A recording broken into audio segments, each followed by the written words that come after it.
नमस्कार. आरोग्य सल्ला म्हणजेच डॉक्टर ऑनलाईन या कार्यक्रमात मी डॉक्टर महेश चटणीस दूरदर्शनच्या वतीने सर्व प्रेक्षकांचं मनपूर्वक स्वागत करतोय.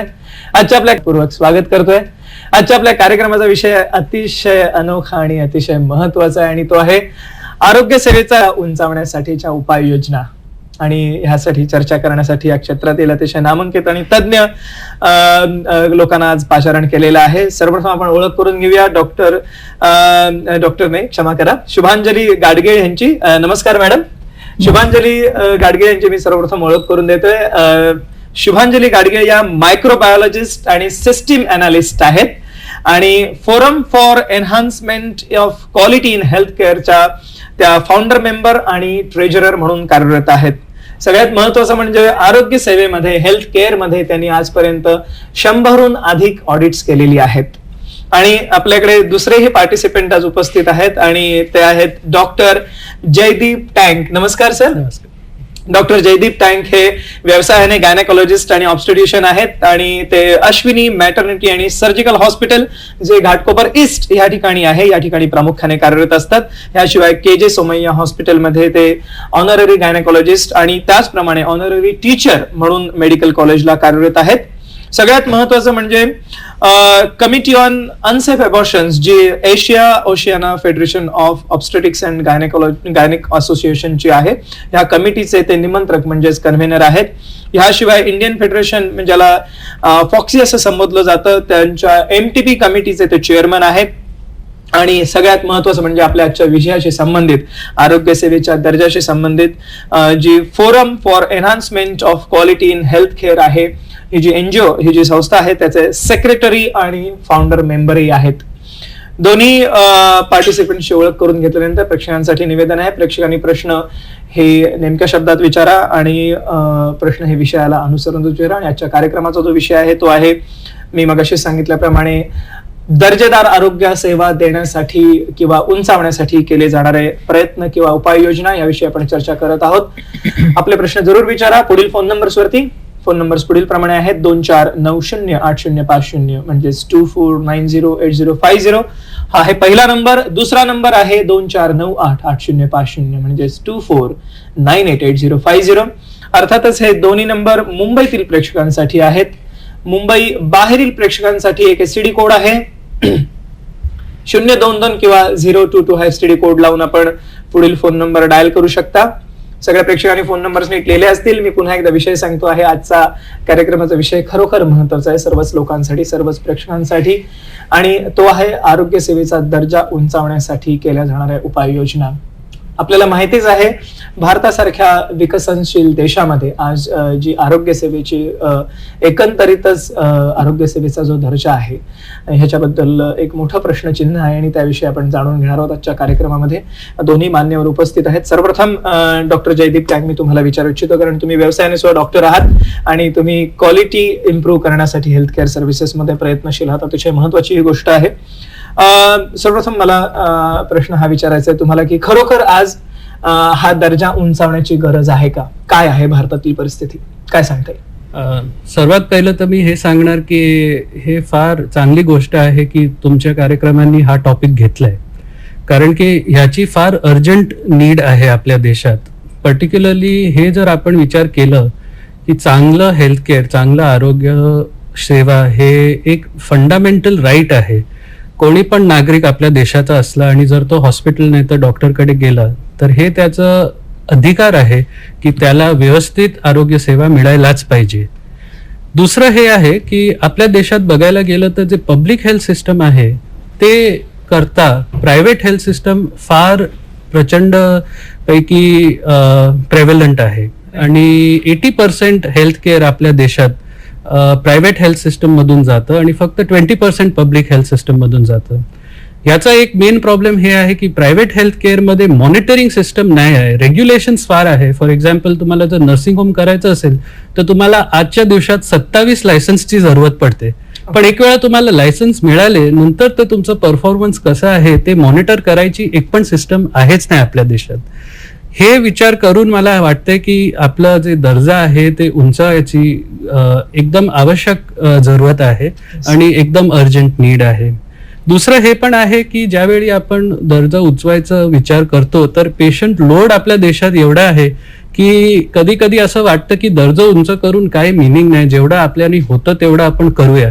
पण ह्याचा मतलब हे नाही की आपण होप गिव्हअप करायचे. उलट मला वाटतंय की आपलं पॉप्युलेशन जर एवढं आहे तर हे आपली जबाबदारी आहे की जेवढं पण सर्व्हिस आपण देतो ते व्यवस्थित द्यायची, आणि ह्याच्यासाठी हे स्टँडर्ड्स रेस करायची फार आवश्यक जरूरत आहे.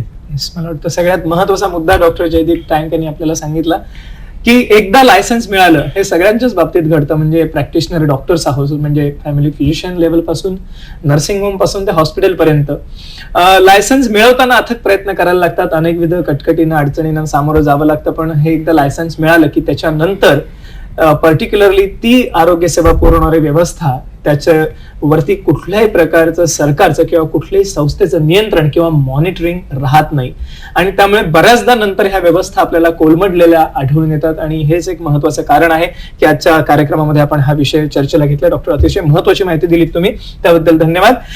मॅडम, तुम्ही 100हून अधिक ऑडिट केलेली आहेत, which is vast experience in this field. I would say की एवढा प्रचंड अनुभव आहे तुमच्या मागे की अशा रीतीने ऑडिट्स करत असताना तुम्हाला काय चुका आढळून येतात? सामान्यपणे ह्या हेल्थकेअर सिस्टीम मध्ये किंवा सर्व्हिसेस मध्ये काय चुका झालेल्या आढळून येतात, काय सांगता येईल याविषयी? आपल्या हेल्थकेअर सिस्टम मध्ये कॉमन प्रॉब्लेम्स आहेत. ते अगदी पेशंट हॉस्पिटलमध्ये पोहोचेपर्यंत त्याला व्यवस्थित तत्पर सेवा मिळत नाही. कारण त्याला जेव्हा गरज भासते तेव्हा तो जेव्हा अँब्युलन्स बोलवतो ती अँब्युलन्स वेळेवर येत नाही. आली तर त्याच्यात काही उपकरणं नसतात की ज्यांनी त्याला काही स्टेबल करता येईल, त्याला थोडं बरं वाटून आणि मग तो हॉस्पिटलमध्ये शिफ्ट होईल. हॉस्पिटलमध्ये पोहोचल्यावर कधीतरी त्याला बेड मिळत नाही. बेड मिळाल्यावर त्याला तिथे डॉक्टर्स येत नाहीत, कारण कोऑर्डिनेशन नसतं स्टाफ आणि डॉक्टर्समध्ये, आणि त्यामुळे त्याला त्याचा त्रास वाढतो, कॉम्प्लिकेशन्स वाढतात. कारण टाइम फॅक्टर जो आहे तो फार इम्पॉर्टंट असतो केव्हाही इमर्जन्सी एनी प्रॉब्लेममध्ये, आणि तो फार महत्वाचा आहे ट्रीटमेंट सुरू करायला. येस, म्हणजे हा एक महत्वाचा आहे की टाइम फॅक्टर, वेळेत तुम्हाला सेवा किंवा मिळणं त्या पेशंटला अतिशय आवश्यक असतं. म्हणजे आपल्याकडे, आणि खरोखर त्या बाबतीमध्ये मला म्हणावं लागेल खेदपूर्वक की दुरावस्था आहे थोडीशी, की पेशंटला अँब्युलन्स मिळण्यापासून ते जर का हॉस्पिटलमध्ये पेशंट पोहोचला तर योग्य डिपार्टमेंटमध्ये पोहोचेपर्यंत बराच कालावधी गेलेला असतो.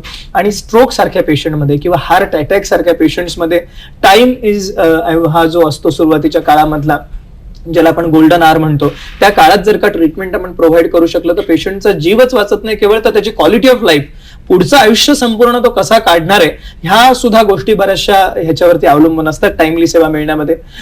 डॉक्टर, तुमचं स्वतःचं नर्सिंग होम आहे आणि तुम्ही चालवता. हॉस्पिटलमध्ये किंवा नर्सिंग होम मध्ये जे ऍडमिटेड पेशंट्स असतात किंवा जे आपण आयपीडी पेशंट्स म्हणूया, ओपीडी पेशंट्स विषयी आपण चर्चा करू थोड्या वेळात, काय सर्वसामान्यपणे चुका झालेल्या आढळतात त्यांच्या बाबतीमध्ये आपल्याला?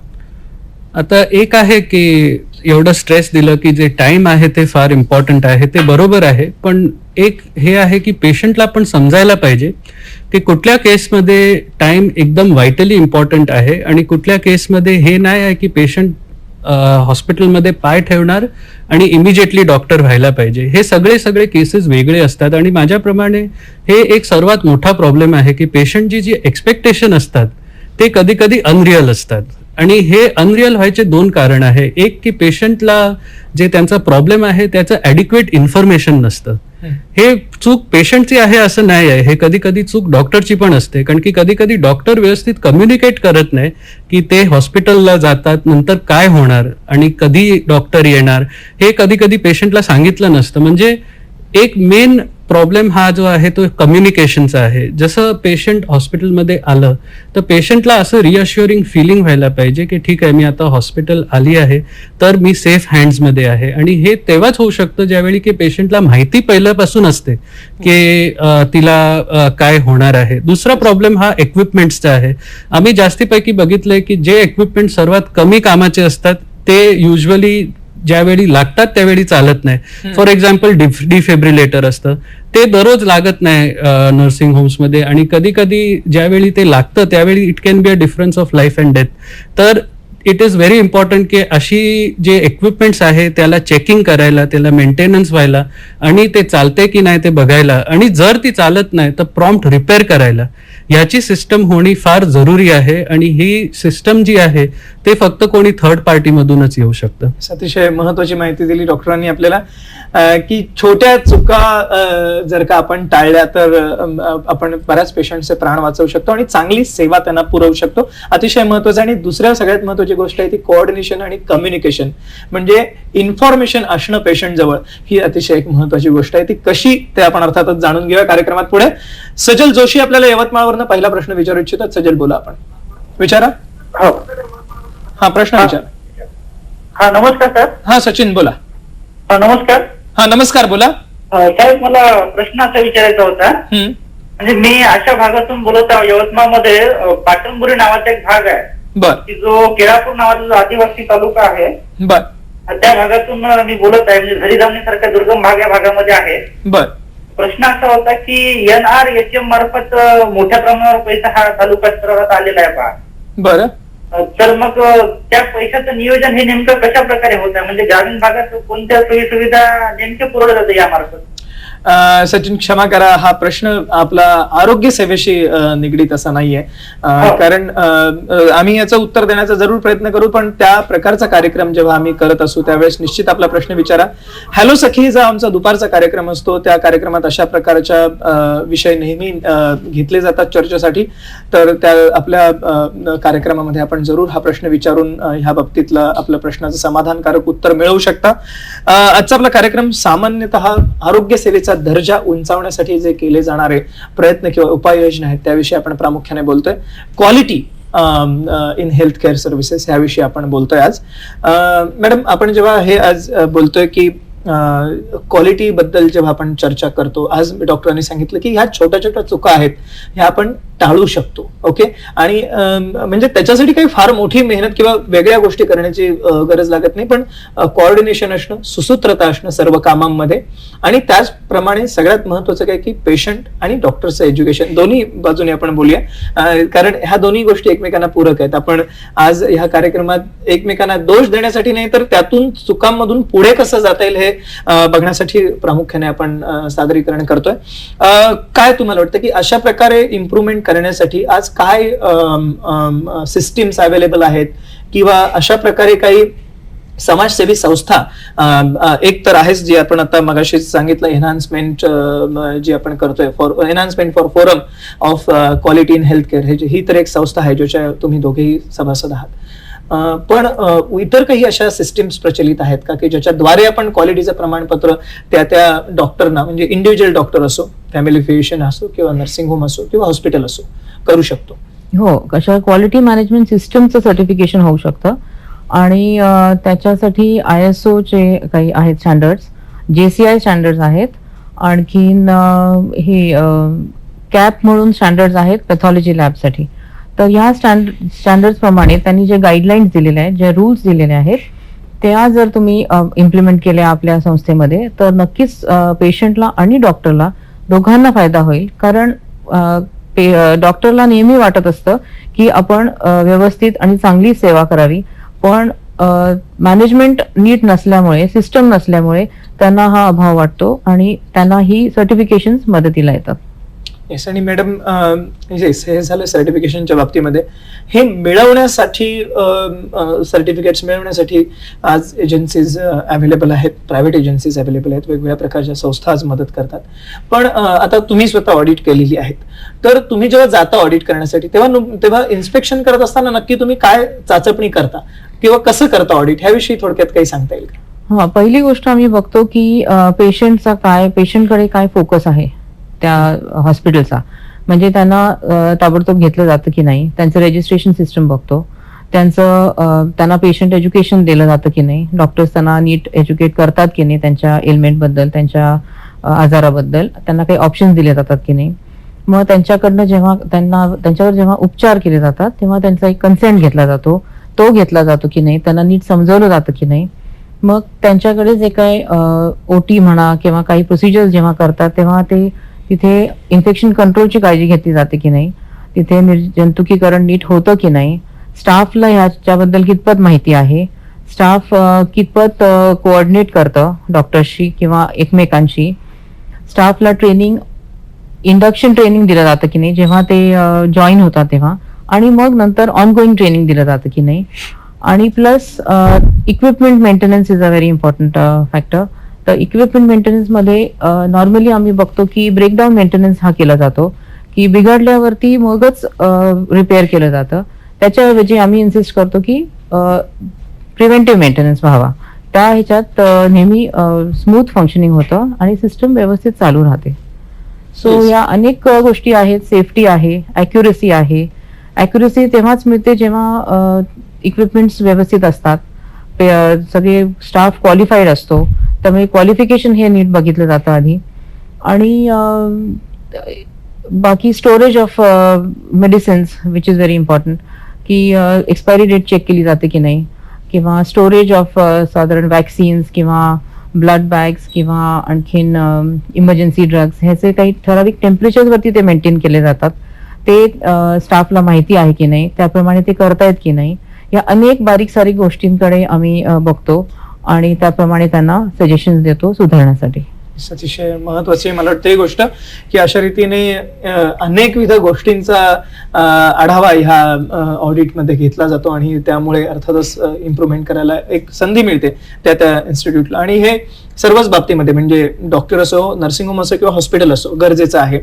सर, आपलं काय मत आहे की इम्प्रूव्ह करण्यासाठी आज काय करायला हवं किंवा इम्प्रुव्हमेंटसाठी, आणि ओव्हरऑल आपलं एक डॉक्टर म्हणून ह्याच्याकडे बघण्याचा अप्रोच काय आहे, आपल्याला काय सांगावं असं वाटतं याविषयी?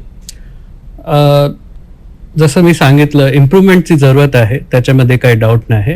पण प्रॉब्लेम कधी कधी हे असतं की पेशंट्स ॲज वेल एज फिजिशियन्स, पेशंट्स आणि डॉक्टर्स यांना कधी कधी कळत नाही की इम्प्रूव्हमेंट करावी तर कशी करावी. आणि ह्याच्यासाठी एक हे फोरम एस्टॅब्लिश केलंय, ज्याला forum for enhancement of quality in health care सांगतात. आम्ही जास्तपैकी बघितलंय की ज्यावेळी हे इम्प्लिमेंटिंग बॉडीज असतात तर त्यांची जी एक्सपेक्टेशन्स असतात क्लिनिक नाही तर नर्सिंग होमकडून, हे कधी कधी थोडी अनरिअल असतात. फॉर एक्झाम्पल, आपण बघितलं की बॉम्बे सिटीमध्ये तुम्ही जर असं मागितलं की आम्हाला 200 फूटचं ऑपरेशन थिएटर पाहिजे, तर इट इज नॉट पॉसिबल, ते होऊ शकत नाही. त्याच्यासाठी आम्ही जे फोरम मध्ये आहे त्याच्यात आम्ही नक्की केलंय की आम्ही ग्राउंड रियालिटी बघणार आणि ग्राउंड रियालिटी बघून नंतर स्टँडर्ड सेट करणार, सो दॅट सगळे डॉक्टर्स कुठली पण साईजच्या नर्सिंग होममध्ये असू दे, ते लोक हे स्टँडर्ड फॉलो करू शकतात आणि सगळे पेशंटला जेवढं उत्तम हेल्थ केअर आहे ते मिळू शकतं. हे जे स्टँडर्ड्स आहे ते फक्त डॉक्टर्सनी सेट नाही केलेत. याच्यामध्ये जे स्टँडर्ड्स आहे ते ह्युमन राईट ऍक्टिव्हिस्ट आहे, ऍडमिनिस्ट्रेटर आहे, रेग्युलेटर आहे, मीडिया पीपल आहे, हे सगळ्यांनी पार्टिसिपेट केलंय आणि हे स्टँडर्ड्स बनवलेत. एक जर मी उदाहरण दिलं तर हे जे स्टँडर्ड आहे त्याला क्लिनिक 21 स्टँडर्ड सांगायला येणार आहे. आणि पेशंटला अमुक रिअश्युरन्स असतो की ते जर कोणी जागामध्ये गेली जिथे क्लिनिक 21 लोगो आहे नाही तर क्लिनिक 21 अप्रूव्ड जागा आहे, तर अमुक बेसिक रिक्वायरमेंट्स आहेत जे त्यांना मिळतच राहील. फॉर एक्झाम्पल, कोणी फॅमिली फिजिशियन असलं आणि त्यांचं क्लिनिक 21 असलं तर पेशंट कॅन बी अश्युअर्ड की इथे जे बेसिक सेफ्टी आहे, बेसिक क्लेनलीनेस आहे ते मिळेल. एक फर्स्ट एड किट असेल, एक वर्किंग ऑक्सिजन सिलेंडर असेल, एक नेब्युलायझर असेल. हे फक्त मुद्दाकारणी आहे. ऑफकोर्स हे एकदम बेसिक रिक्वायरमेंट आहे आणि हे जनरल प्रॅक्टिशनर्स साठी आहे, but this is just to give an example. म्हणजे हे एक फॉर एक्झाम्पल आहे. म्हणजे अतिशय महत्वाचे की अशी स्टँडर्ड सेट करणं आणि ती मेंटेन करणं हा अतिशय महत्वाचा भाग आहे. रवींद्र पाटील जळगाववरून आपल्याला पुढचा प्रश्न विचारलाय. रवींद्र, बोला आपण. डॉक्टर साहेब, येस, नमस्कार, बोला. नमस्कार. मी रवींद्र सुखदेव पाटील दैवत बोलतोय. माझ्या पहिला प्रश्न असते डॉक्टर साहेबांना की हॉस्पिटलमध्ये लागणाऱ्या एखाद्या पेशंटला लागणारे जे ब्लड आहे तर ते एखाद्या ब्लड बँकेमधून जेव्हा घेतलं जातं तर त्याची विश्वसनीयता आपण साधारणतः कितपत मानावी. आणि दुसरा प्रश्न असा आहे की समजा आपल्या उच्च दर्जाच्या आरोग्य प्रक्रियेसाठी असं काही रेट निर्धारित केलेला आहे काय? रवींद्र, आपला आवाज थोडासा कट झाला होता मध्ये. जरा दुसरा प्रश्न पुन्हा एकदा विचारा. हॅलो, मला दुसरा प्रश्न असा म्हणायचा आहे साहेब की हॅलो, बोला. हॉस्पिटलमध्ये जे ऑपरेशनसाठी किंवा शस्त्रक्रियेसाठी दर निश्चित केलेले असतात, तर ते सर्व ठिकाणी समान असतात. ओके, रवींद्र पाटील कळला. दुसराही प्रश्न कळला आपला, पण फोन ठेवलात तरी चालेल. पहिला प्रश्न त्यांचा ब्लड बँकेविषयी आहे की विश्वसनीयता ही काय, ब्लड बँकेमध्ये काय स्टँडर्ड्स आहेत ह्याच्यासाठी काय सांगता येईल आपल्याला? आपल्या देशात एक नॅशनल असोसिएशन आहे जे सगळे ब्लड बँक्सला सर्टिफाय करतं आणि फक्त सर्टिफाय नाही करत, त्याला फार रिजिडली मॉनिटर पण करतं.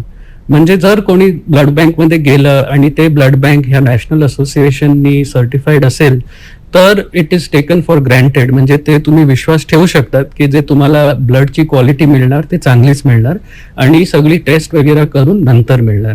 Problem is with uncertified blood bank, आणि ऑब्व्हियसली जर ब्लड बँक अनसर्टिफाईड असेल तर तिथे जायला आपल्याला नाही पाहिजे. दुसरा प्रश्न आय थिंक मला जर दराविषयी, म्हणजे त्यांचं म्हणणं आहे की सर्जरीचे जे रेट्स आहेत, फॉर एक्झाम्पल ज्या काही सर्जरीज रुटीनली केल्या जातात, अपेंडिसेक्टॉमी आहे किंवा हर्नियाची आहे, तर ह्याचे काही दर निश्चित, म्हणजे कुठलंही आपण म्हणूया की not necessary in surgery only, असे काही आपण स्टँडर्ड्स ह्याच्यामध्ये पण आखू शकतो का एक्सपेन्सेसमध्ये, ह्याविषयी त्यांना विचारायचं.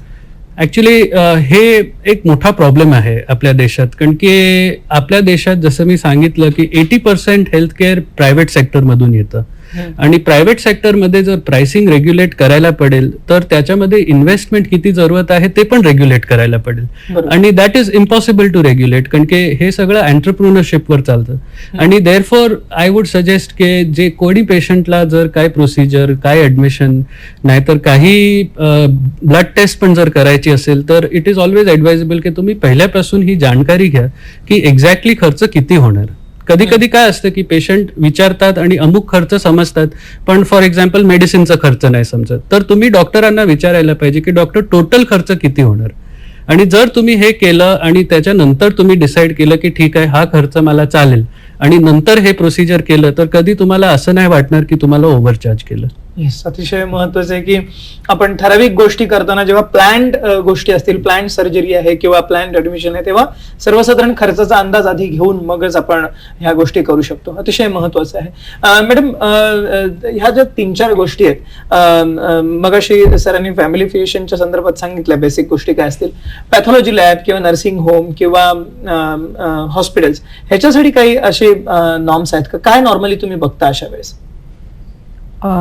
फर्स्ट ऑफ ऑल पहिली गोष्ट बघतो ते क्वालिफिकेशन्स, क्वालिफाईड डॉक्टर्स स्टाफ आहे की नाही.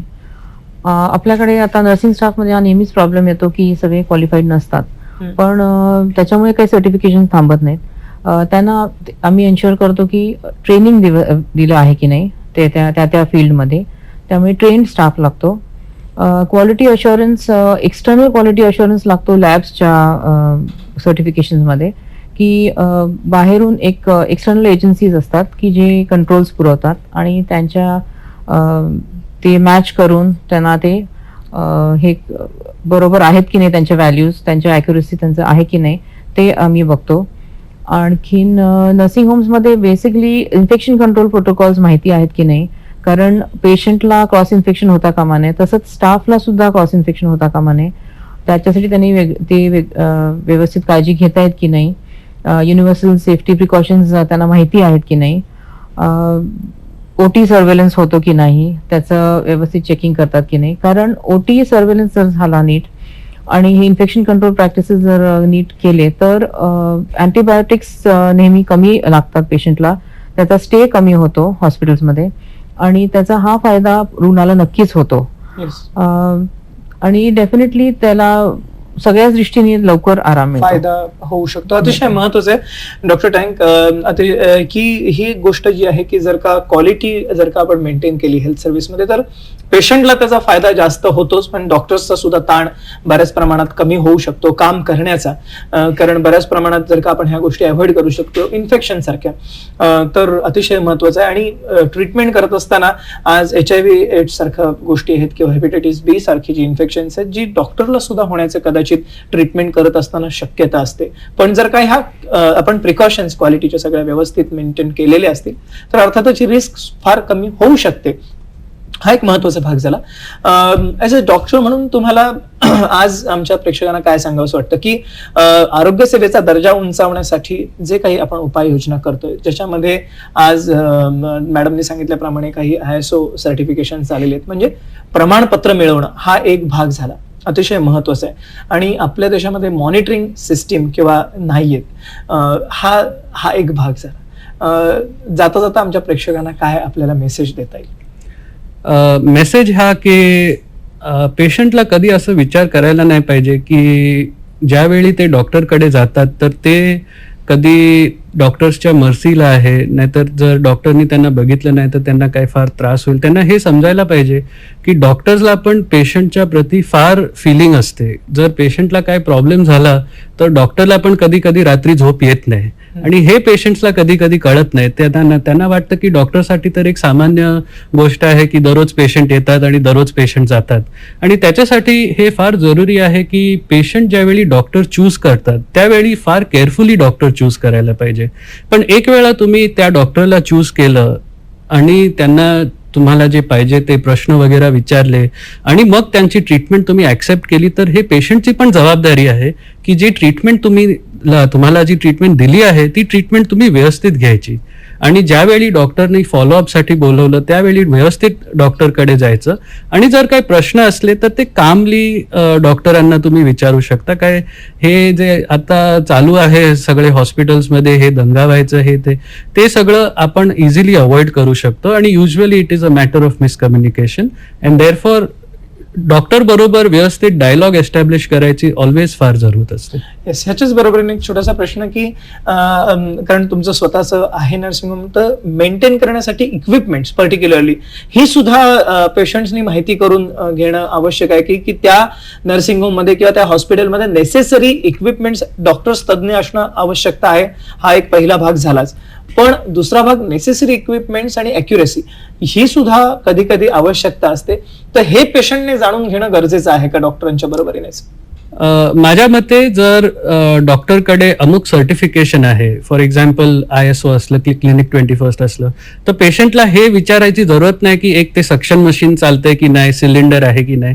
पेशंटला हे ऍक्सेप्ट करायला पाहिजे की ह्या डॉक्टरांचं हे सर्टिफिकेशन आहे तर सगळं व्यवस्थित असेल. येस, अतिशय महत्वाचं आहे मला वाटतं ही गोष्ट. आणि की क्वालिटी किंवा हेल्थकेअरचा दर्जा उंचावण्यासाठी ह्या दोन्ही गोष्टी तेवढ्याच महत्वाच्या आहेत. आणि सगळ्यात महत्वाचं आहे की पेशंट आणि डॉक्टरच्या मध्ये एकमेकांचा ताळमेळ आणि अंडरस्टँडिंग. आमचा आजचा कार्यक्रम तुम्हाला कसा वाटला ते तुम्ही आम्हाला पत्ररूपाने जरूर कळवा. पुढील पत्त्यावरती संपर्कासाठी पत्ता आहे निर्माती आरोग्य सल्ला डॉक्टर ऑनलाईन, दूरदर्शन केंद्र वरळी, मुंबई 400030. त्याचप्रमाणे आजचा कार्यक्रम यशस्वी केल्याबद्दल मी सर्व प्रेक्षकांचे आभार मानतो. आणि डॉक्टर जयदीप टँक आणि शुभांजली गाडगे आमच्या कार्यक्रमात उपस्थित झाल्या आणि आमच्या सर्व प्रेक्षकांनी विचारलेल्या प्रश्नांना उत्तर दिलीत त्याबद्दल मनपूर्वक आभार. धन्यवाद. थँक्यू.